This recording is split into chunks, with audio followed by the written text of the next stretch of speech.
Assalamu alaikum, my dear students. My name is Muhammad Raheel Sabar, your biology instructor for grade 12.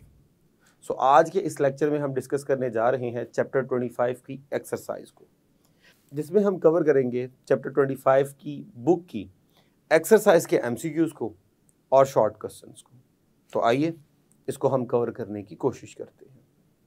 आज के इस lecture में हम discuss करने जा रहे हैं हमारी टेक्स्ट बुक के चैप्टर 25 की ऑब्जेक्टिव, जिसमें हम डिस्कस करेंगे उसके एमसीक्यूज़ को और उसके शॉर्ट क्वेश्चंस को। तो आइए स्टार्ट करते हैं from the MCQs. The study of the relationship of an organism to their environment is known as biology, ecology, zoology, mycology. So, environment को और living organism के दरमियान relation को जब डिस्कस किया जाए तो वो ecology होता है। हाँ, अगर living organism को स्टडी किया जाए वो biology होता है, animals को स्टडी किया जाए वो zoology होता है, mycology मीन जब आप fungi को डिस्कस कर रहे हो। So the next one is similar group of individual who can interbreed and produce organisms of their own kind forms. So the option is population, community, species, succession. तो answer हमारे पास बनेगा species, क्योंकि हमेशा जो हमारे पास ये जो अपर डेफिनेशन मेंशन है ये स्पीशीज़ को मेंशन करती है कि very similar organism which can interbreed among themselves and produce fertile offspring. जब हम पॉपुलेशन की बात करते हैं तो ये ग्रुप ऑफ स्पीशीज़ होता है। जब हम कम्युनिटी की बात करते हैं सो इसमें हम बात करते हैं ग्रुप ऑफ डिफरेंट पॉपुलेशंस या डिफरेंट स्पीशीज़। और सक्सेशन ये बेसिकली एक प्रोसेस होता है जिसमें एक प्रीवियस कम्युनिटी जो कि हाईली अनस्टेबल होती है वो स्टेबल कम्युनिटी की तरफ मूव करती है। So the next one is when living organism and non-living organism components interact to produce a stable system in which exchange of the material with the flow of the energy take place, it form an environment, ecosystem, stable community, ecological succession. So it will be ecosystem. तो ये basically ecosystem की definition को express किया जा रहा है। So the next one is the living organism which can prepare their own food are options हैं जी predator, parasites, producer and prey। तो आइए अगर हम बात करें predators की तो ये एक ऐसा इंटरेक्शन है जिसमें एक ऑर्गेनिज्म दूसरे ऑर्गेनिज्म को मार कर खा जाता है। पैरासाइट एक ऐसा इंटरेक्शन है जिसमें एक लिविंग ऑर्गेनिज्म दूसरे लिविंग ऑर्गेनिज्म से फूड लेता है और उसे नुकसान देता है। Producers basically वो organisms होते हैं which can prepare their own food and they convert simple inorganic substances into complex organic substances. Examples हैं algae and हमारे पास plants. So जो definitions है ऊपर जो mention की गई है वो producer की definition पे पूरा उतरती है। So हमारे पास यहाँ पे जो answer होगा ये होगा producers. Next, the living organism which can prepare their own food but obtain ready-made food from the others are primary and secondary consumer, secondary and tertiary consumer, only primary consumer and consumer। तो याद रखिएगा वो consumers होंगे चाहे वो primary हो, secondary हो, tertiary हो, they are depending upon other living organisms, तो they will be consumers। Next हम चलते हैं जी short questions की तरफ। The first one is what is biogeochemical cycle? So basically बेशुमार हमारे environment में ऐसे chemicals हैं, ऐसी substances हैं which are moving from environment to in the body of the living organism और दोबारा body से they are moving back into the environment. So वो तमाम chemicals which are moving from environment to inside the body of the living organism and from living organism to the outside the environment, they are called as biogeochemical cycles।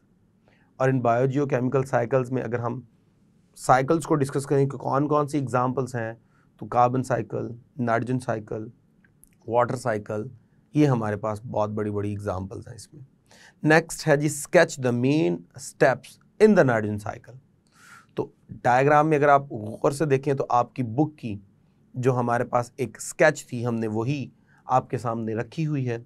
इस sketch में अगर आप गौर से देखें तो आपको यहाँ पे डिकम्पोजिशन का स्टेप भी नज़र आ रहा होगा, नाइट्रोजन फिक्सेशन का स्टेप भी नज़र आ रहा होगा, नाइट्रिफिकेशन का स्टेप भी नज़र आ रहा होगा और डीनाइट्रिफिकेशन का स्टेप भी नज़र आ रहा होगा।